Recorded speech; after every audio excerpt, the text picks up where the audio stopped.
You have seen this person. 60 years old and moving like 40. Eyes clear, presence full. Something about them that makes the number feel wrong.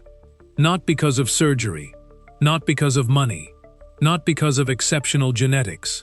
Something else, something internal. Something that no dermatologist can inject and no supplement can replicate. You felt it when you were near them, a quality of aliveness that most people lose somewhere in their 30s. Carl Jung spent his life trying to name what that quality actually is. Today we find out. 1. What aging actually is, beneath the biology. The medical model of aging is precise and useful and incomplete. It tells you about telomeres shortening, about cellular senescence, about the gradual deterioration of the systems that maintain the body's integrity over time. All of this is real. All of this is happening. But Jung, and the growing body of research that has, in the decades since his death, begun to confirm what he observed clinically, would tell you that the biological account is missing something fundamental. Aging, at the level that is visible in a person, in how they carry themselves, in the quality of their presence, in the specific aliveness or absence of it that you feel when you are near them, is not primarily biological. It is psychological. More specifically, it is the visible, physical expression of a person's relationship with their own interior life. Jung observed something across decades of clinical work that no amount of biological research has been able to fully explain away. The people who aged most visibly, most rapidly, most completely, in ways that went beyond what their chronological age would predict, were not the people who had worked the hardest, or suffered the most, or lived in the most difficult material circumstances. They were the people who had stopped growing internally, who had, at some point, sometimes early, sometimes in midlife, arrived at a place they decided was the destination, and stopped. The career achieved, the family established, the identity settled. No more genuine questioning, no more real encounter with the unknown interior, no more willingness to be surprised by what they found when they looked honestly at themselves. Just maintenance. And maintenance, Jung found, produces a specific quality of deterioration that is visible long before it shows up in any medical test. The eyes go flat. The curiosity disappears. The presence thins. The person is physically present but somehow not quite there. This is what premature aging actually is, in the Jungian framework. Not cellular deterioration, not genetic inevitability. The death of genuine interiority. And the most disturbing thing about it, the thing that makes it worth examining honestly, is that it happens gradually, imperceptibly. One small abandonment of genuine self-inquiry at a time. Until one day, the person looks in the mirror and does not recognize the age looking back at them. Not because the biology accelerated, because the interior stopped. 2. What the spiritually awakened person is actually doing differently. 5. The phrase spiritually awakened carries a lot of baggage. Let us set aside the baggage and look at what the phrase is actually pointing at, in psychological rather than religious terms. Because Jung was deeply interested in what genuine spiritual development produces in a human being, not as a theological claim, but as a clinical observation. And what he observed was specific. The person in genuine spiritual development, regardless of tradition, regardless of specific belief system, shares certain psychological characteristics that are directly relevant to how they age. They are in continuous, genuine relationship with their own interior. Not navel-gazing, not self-obsession. Genuine, honest, ongoing attention to what is actually happening in the depths of their experience. To the dreams, to the irrational pulls, to the shadow material that surfaces when honest self-examination is practiced consistently. They have a relationship with something larger than the ego. Not necessarily a theological something, but something, call it the self, call it the unconscious, call it the deeper organizing intelligence of the psyche, that the ego is in genuine dialogue with, rather than pretending to be the whole of. They are comfortable with not knowing, with the open question, with uncertainty about fundamental things, with the specific quality of aliveness that comes from remaining genuinely curious about existence, rather than having decided what existence means and stopping there. And they have integrated, to varying degrees, the reality of mortality. Not as a fact they have noted and filed away, as a living presence in their daily experience, informing their choices, clarifying their priorities, producing the specific quality of urgency that is not anxious, but is deeply, quietly alive. These are not religious achievements, they are psychological ones. And they produce, as their visible, physical byproduct, the quality you see in certain people that makes the number feel wrong. The quality that makes 60 look like 40. That makes the eyes stay clear when everyone around them has gone flat. That makes the presence remain full when most people's has thinned to almost nothing. This quality has a name in Jung's framework. He called it individuation.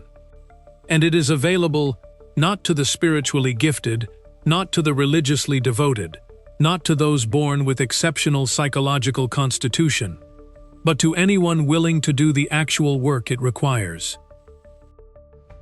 3. The science that Jung predicted. Jung was working intuitively, through clinical observation, rather than controlled experiment. But what he observed across decades of clinical practice has been, in the half-century since his death, progressively confirmed by research he never lived to see. Psychoneuroimmunology, the study of the relationship between psychological states and immune function, has established beyond serious dispute that the interior life has direct, measurable effects on the biological systems that determine aging. Chronic psychological stress, the kind produced by unresolved internal conflict, by the exhausting maintenance of a persona that does not match the interior reality, by the suppression of shadow material that continues to demand expression, produces chronic elevation of cortisol and inflammatory markers. And chronic inflammation is now understood to be one of the primary drivers of accelerated biological aging. Not occasional stress, chronic stress, the low-grade, persistent, often unconscious stress of a life lived in conflict with itself. Conversely, the psychological states associated with what Jung called individuation, genuine self-acceptance, meaningful engagement with life, the reduction of interior conflict through honest self-examination, produce measurable reductions in inflammatory markers, measurable improvements in immune function, measurable lengthening of telomeres, the biological marker most directly associated with cellular aging. Elizabeth Blackburn, Nobel Prize winner in medicine, has spent decades documenting the relationship between psychological states and telomere length. Her findings align, with remarkable precision, with what Jung was observing clinically without any of the biological tools she later developed. The interior life is not separate from the biological one. It is continuous with it. What happens in the psyche happens in the body. What is suppressed in the interior manifests in the physical. What is integrated psychologically produces biological conditions that the unexamined life simply does not. This is not metaphor. This is not spiritual wishful thinking. This is measurable, documented, repeatable. The body is the biography of the interior life, and the biography, written honestly, shows exactly what the interior has been doing. 4. The specific psychological mechanisms. Let us be precise about what is actually happening, at the psychological level, that produces the biological effects we can now measure. The first mechanism, the reduction of chronic interior conflict. The unexamined life is, almost by definition, a life of chronic interior conflict. The persona that does not match the interior reality creates a constant, low-grade psychological tension.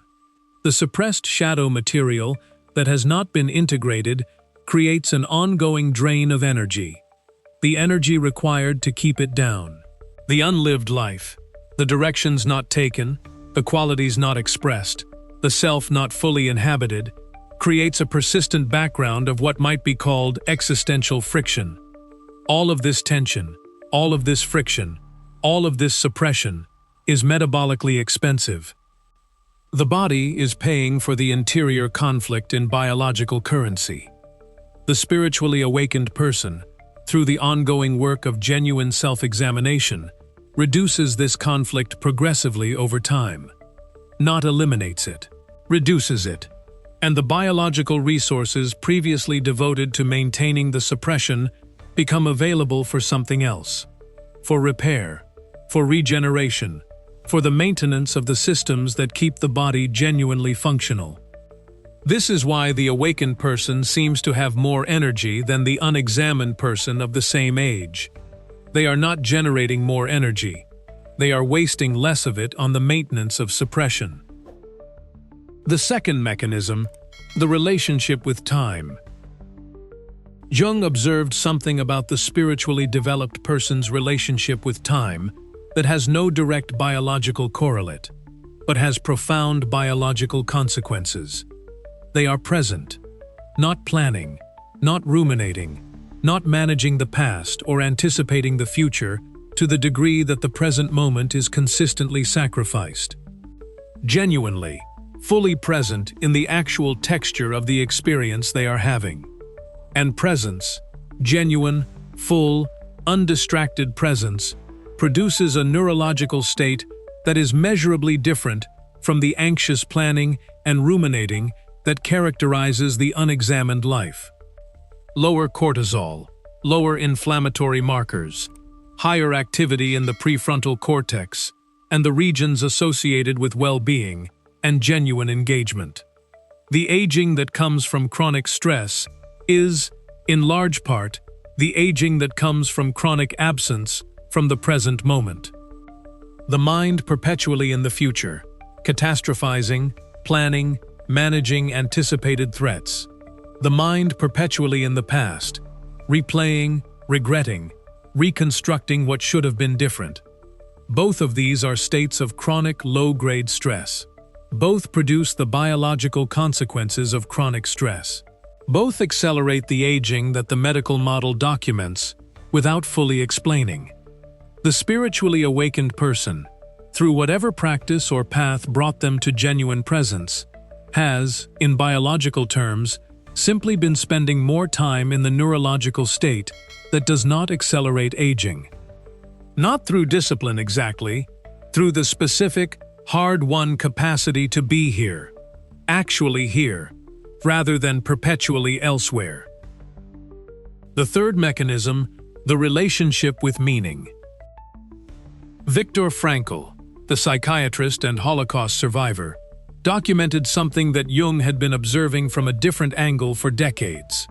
The presence of genuine meaning in a person's life has direct, measurable effects on their capacity to survive, to recover from illness, to maintain function under conditions that would devastate the person for whom life has no clear meaning. Frankl watched this in the concentration camps. The people who survived were not always the physically strongest. They were frequently the ones who had something, a person to return to, a work to complete, a meaning that the horror could not entirely extinguish. The meaning was not protecting them from the horror. It was producing a biological resilience that the absence of meaning could not. The spiritually awakened person has, almost by definition, a relationship with meaning that the person running on autopilot does not. Not because they have solved the mystery of existence, because they are genuinely engaged with it. The engagement itself, the ongoing, honest, curious relationship with the question of what this life is for, produces the biological conditions associated with genuine vitality. And vitality, at every biological level, is the opposite of premature aging. The fourth mechanism, the integration of mortality. This is the mechanism most people least expect. The honest, ongoing integration of the awareness of death, which Jung considered one of the most important developmental tasks of mature life, does not produce despair. It produces aliveness. The specific, irreplaceable quality of aliveness that comes from knowing, in the felt sense, not merely the intellectual one, that this is finite, that the days are numbered, that the time is running, that the question of what this life wants from you is not hypothetical or distant. It is here, now, asking. Most people spend enormous psychological energy avoiding this awareness. The entertainment, the busyness, the planning that stretches infinitely into a future that never quite arrives. All of it serving, among other functions, as insulation against the simple, enormous, clarifying fact of mortality. And this avoidance, this chronic, exhausting, psychologically expensive suppression of the most fundamental fact of existence, costs biological resources. The person who has genuinely integrated mortality, who has sat with the fact of their own death and allowed it to do what it does when honestly faced, has stopped paying that cost.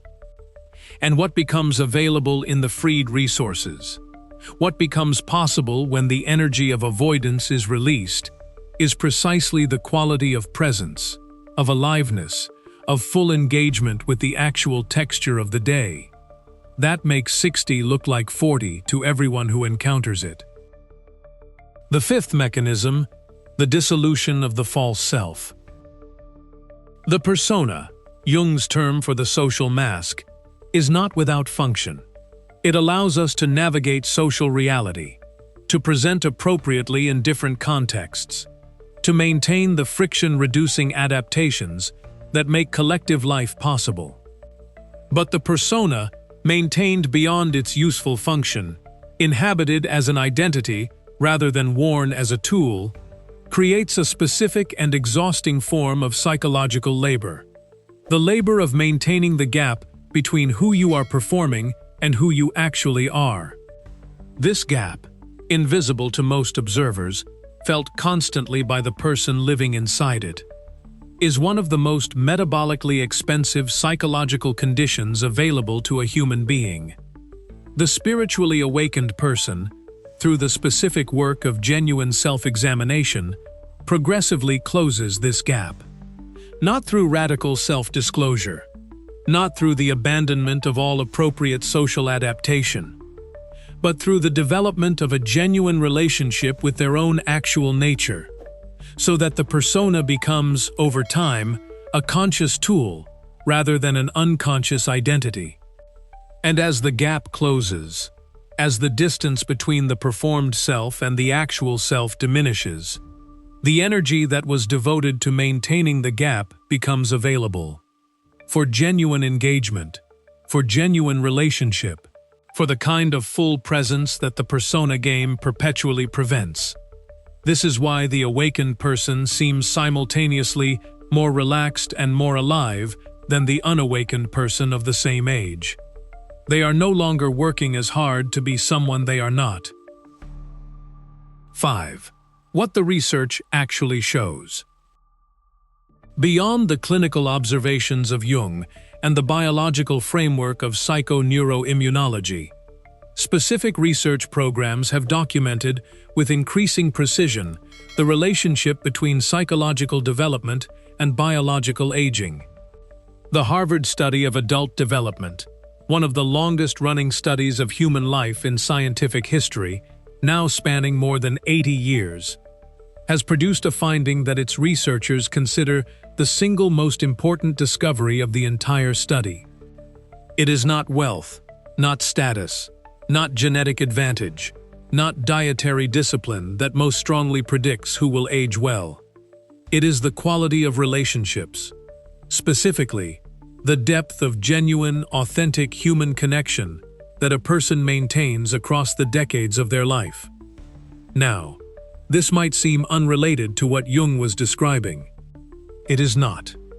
Because the capacity for genuine, authentic human connection, the capacity to be truly present with another person, to be known rather than merely seen, to offer genuine encounter rather than managed impression, is precisely what the process of individuation develops. The person who has done genuine interior work, who has met their shadow, who has reduced the gap between persona and actual self, who has developed a genuine relationship with their own depths, is the person who is most capable of genuine relationship with others, not because of social skill, because of genuine presence. And genuine presence, in relationship, in daily experience, in the ongoing encounter with existence, is what the Harvard study has documented, across 80 years and thousands of lives, as the most powerful predictor of how well and how long a human being actually ages. Jung was right. The research confirmed it. The mechanism was the interior life all along. 6. The shadow and the immune system. Here is the specific biological pathway that Jung's shadow concept predicts, and that modern research has begun to document. The shadow, the suppressed, denied, unintegrated material of the psyche, does not sit quietly in the unconscious while the conscious life proceeds normally. It generates a chronic state of interior conflict that is, at the biological level, indistinguishable from a low-grade chronic stressor, because that is exactly what it is. The energy required to keep suppressed material suppressed, to maintain the psychological structures that prevent the shadow from surfacing into consciousness, is continuous, automatic, invisible to conscious experience, but visible in the body, in the chronically elevated cortisol, in the persistently dysregulated immune response, in the inflammatory markers that appear in blood tests without a clear physical cause, in the medicine of the unexamined life. The research on emotional suppression, conducted largely independently of any Jungian framework, has documented precisely this relationship. People who chronically suppress emotional experience show measurably different immune profiles than people who process emotional experience genuinely. Lower natural killer cell activity, higher inflammatory markers, measurably shorter telomeres. The shadow, unexamined, is costing the immune system. And the immune system, compromised, ages the body faster than genetics alone would predict. Shadow work, the honest, sustained encounter with what has been suppressed, is not a psychological luxury. It is, in the most literal biological sense, medicine. 7. Why spiritual practice produces physical results. Here is the question that most scientists have asked about meditation, about prayer, about the various practices associated with genuine spiritual development. Why does it work? The EEG data on experienced meditators is remarkable. The brain activity of someone who has practiced genuine contemplative discipline for decades looks measurably different from the brain activity of the unexamined person of the same age.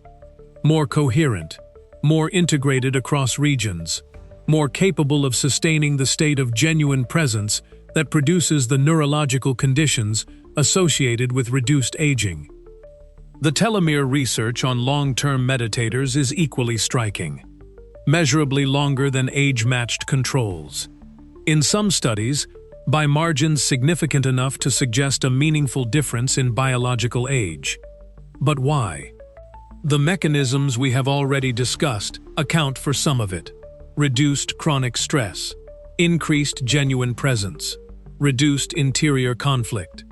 But Jung would point to something additional, something that the purely neurological account misses.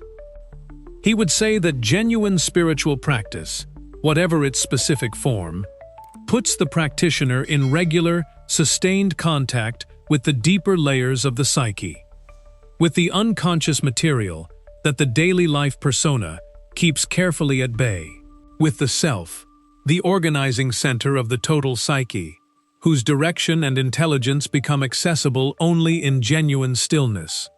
And this contact, this regular, honest, receptive encounter with what actually lives in the depths, reduces the psychological labor of suppression, reduces the chronic interior conflict that suppression produces, reduces the biological cost that chronic interior conflict imposes, and produces, as its physical byproduct, the body that moves like it is younger than the number suggests, the eyes that stay clear when others have gone flat, the presence that remains full when most people's has thinned to almost nothing. The spiritual practice is not producing a biological result by magic. It is producing a biological result by reducing the chronic biological cost of the unexamined life. And in the absence of that cost, in the biological freedom produced by genuine interiority, the body simply does what it was always capable of doing. It maintains itself. At a level the examined life makes possible, and the unexamined life perpetually prevents.